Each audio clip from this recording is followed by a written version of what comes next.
Hello साथियों, नमस्कार। मेरा नाम धोनी यादव। आप सब देख रहे हैं रक्षा न्यूज और रक्षा न्यूज देखने वाले सभी भाई को हमारे तरफ से बहुत बहुत धन्यवाद। और आज हम बात करने वाले हैं बिहार के राजनीति के बारे में। बिहार में 2025 में लोकसभा की चुनाव है, सॉरी विधानसभा की चुनाव है और 2024 में लोकसभा की चुनाव है। और इसी चुनाव पे हम लोग बात करने वाले हैं। हर एक पार्टी अलग अलग तरीके से अपनी रणनीति तैयार करके बिहार और पूरे देश में राजनीति करने का दावा करती है। और मैं बताते चलूं कि बिहार के बेरोजगारी के बारे में कोई नहीं सोचता है। अगर शायद बिहार के बेरोजगारी के बारे में लोग बिहार के राजनेता और चाहे राजनीतिक में जो भी अभी नेता है अगर सोचते तो शायद बिहार बहुत आगे होता। बिहार में ना वर्कर का कमी है ना टैलेंट का कमी है। अगर कमी है तो वो अच्छे नेता की कमी है बिहार में। अगर शायद बिहार में अच्छे नेता होते तो शायद बिहार का आज बहुत बड़ा उन्नति हुआ होता। अब चलिए, एक खबर बहुत ज्यादा ट्रेंड में चल रहा है, उस खबर को लेकर के सीधे आप लोग के बीच आते हैं। खबर ये है कि बताया जाता है कि 1990 से पहले बिहार के लोग शाम को अपने घर से बाहर नहीं निकाला करते थे। तो ये भी चीज बताना चाहिए था उनको कि 1990 या 1990 से पहले बिहार के लोग को सर उठाकर चलने का भी अधिकार नहीं था, ऊंचे आवाज में बात करने तक का अधिकार नहीं था। ये सारी चीज भी बोलना चाहिए उस व्यक्ति को। अगर जब उस व्यक्ति को ये चीज दिखाई देता है कि 1990 में लोग मतलब जो आम जनता चाहे कोई भी लोग शाम को अपने घर से नहीं निकाला करते थे, बात सही है, चलो इस बात को मैं भी मानता हूं। मगर इस बात को भी आपको बोलना चाहिए था कि 1990 या उससे पहले बिहार में जो छोटे वर्ग के लोग होते हैं, छोटे कास्ट के लोग होते हैं, उनको ऊंचे आवाज में बात नहीं करने दिया जाता था, उनको हक को मारा जाता था। और शायद अगर उस समय उनके हक को नहीं मारा गया होता तो आज बिहार बहुत आगे गया होता और डेवलपमेंट बहुत ज्यादा बिहार का हुआ होता। तो ये सारी चीज भी बताना जरूरी होता है कि पहले का स्थिति बिहार में क्या था और अब का स्थिति बिहार में क्या है। अब चलिए आते हैं सीधे विकास के मुद्दे पे। नीतीश कुमार जी ने 2005 से 2010 के बीच जो कार्य की है वो बहुत अच्छा, और उसके लिए मैं तहे दिल से उनको धन्यवाद करता हूं। मगर नीतीश कुमार जी ने ये चीज साबित कर दिए हैं कि पूरे देश में सबसे ज्यादा मतलब कि क्या बोलते हैं, पलटने वाला अगर कोई व्यक्ति है राजनीति में तो वो है नीतीश कुमार जी। और मैं एक चीज और बताते चलूं कि देखिए, पार्टी हमारे लिए कोई सही नहीं है और कोई गलत नहीं है। सबसे बड़ी बात है कि जो पार्टी विकास करेगी वही पार्टी सही है और जो पार्टी विकास नहीं करेगी वो पार्टी गलत है। अब आते हैं, नहीं ना दिया तो देश में भी बेरोजगारी है और बिहार में तो भाई बेरोजगारी है ही है। जब कोई उद्योग कोई फैक्ट्री नहीं है बिहार में तो बेरोजगारी तो निश्चित है। तो हम सब लोगों को बिहार के बारे में सोचना चाहिए।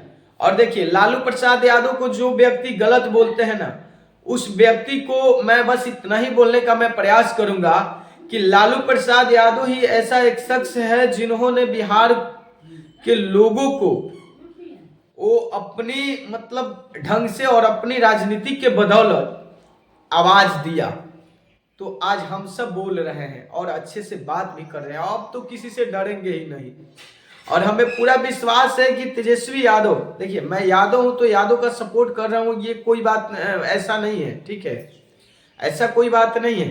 बस बात यह है कि जो व्यक्ति 17 महीने में 4 लाख रोजगार दे सकता है, अगर उस व्यक्ति को हम 5 साल के लिए सीएम बना देते हैं, मुख्यमंत्री बना देते हैं, तो वो व्यक्ति बिहार को कितना आगे लेकर के जाएगा ये पूरे देश की जनता और पूरे बिहार की जनता समझ सकती है।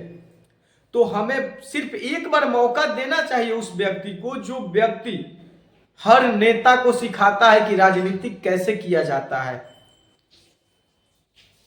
कोई नेता रोड पे उतरता नहीं था, अस्पताल में नहीं जाता था, वो व्यक्ति अस्पताल में रात को जाता है, बिना कोई इंफॉर्मेशन का डायरेक्ट चला जाता है, तो उस व्यक्ति से ही ना बिहार सुधरेगा। बोलने के लिए तो बहुत लोग बहुत कुछ बोलते हैं, मगर सुधारेगा कौन, इस पे हम लोग चर्चा करते हैं ना। तो हम बिहार के और देश के जनता से एक बार अपील करने का प्रयास करेंगे कि एक बार मुख्यमंत्री तेजस्वी यादव जी को बनाइए। अगर वो भी काम सही नहीं करेंगे तो उनको भी हटाइए। हम बोल रहे हैं, अगर वो काम सही नहीं करेंगे तो उनको भी हटाइए। और सबसे पहला मुद्दा ये रहेगा कि धर्म और जाति पे राजनीति नहीं होना चाहिए। अगर धर्म और जाति पे राजनीति होगा तो भाई देश और राज्य दोनों खतरे में रहेगा। ठीक है, चाहे वो राज्य में राजनीति धर्मवाद और जातिवाद हो, या देश में धर्मवाद या जातिवाद हो, तो भाई पक्का देश में होगा तो देश खत्म, और राज्य में होगा तो राज्य।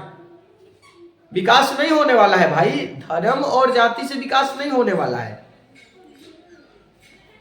और धोनी यादव तो उन्हीं व्यक्ति के साथ है जो व्यक्ति बिहार को आगे लेकर के जाएगा, क्योंकि धोनी यादव दुख दर्द सहा है और अलग राज्य में जा करके देखा है कि किस प्रकार से लोग मजबूरी में मेहनत करते हैं और फिर अपने बाल बच्चे को शिक्षा चाहे जो भी करते हैं, पोसते हैं, पालते हैं, जो भी करते हैं। तो ये सारी चीज हमने देखा है अपने आंखों से। तो हम बस इतना ही आप लोग से अपील करने का प्रयास करेंगे कि एक अच्छे मुख्यमंत्री, एक बार तेजस्वी यादव जी को मौका दीजिए आप लोग, और उसके बाद अगर वो विकास नहीं करेंगे तो हम सीधे बोलेंगे कि उनको भी अब खत्म करिए, हमेशा के लिए खत्म करिए। बट एक बार उनको मौका दीजिए। आइए, मुझे भी विश्वास है कि जो व्यक्ति 17 महीने में अगर उतना 4 लाख रोजगार दे सकता है, वो व्यक्ति 5 साल में कितना रोजगार देगा। जब 2020 में चुनाव हुआ था विधानसभा का, तो बोला गया, वही तेजस्वी यादव बोलते हैं कि हमको मुख्यमंत्री बनाइए, हम 10 लाख नौकरी देंगे। फिर वही वर्तमान मतलब नीतीश कुमार जी मुख्यमंत्री बोले थे, पता है क्या बोले थे, कि अपने बाप के घर से 10 लाख नौकरियां लेकर के आएगा। और उस शख्स ने उन्हीं के हाथों 4 लाख रोजगार दिलवाया। तो वो व्यक्ति बिहार के बारे में अच्छा सोचता है और बिहार को बहुत आगे लेकर के जाएगा, और वही व्यक्ति बिहार के बेरोजगारी को दूर कर सकता है। तो हमें एक बार तेजस्वी यादव को मौका देना चाहिए। चलिए, जय जवान जय किसान।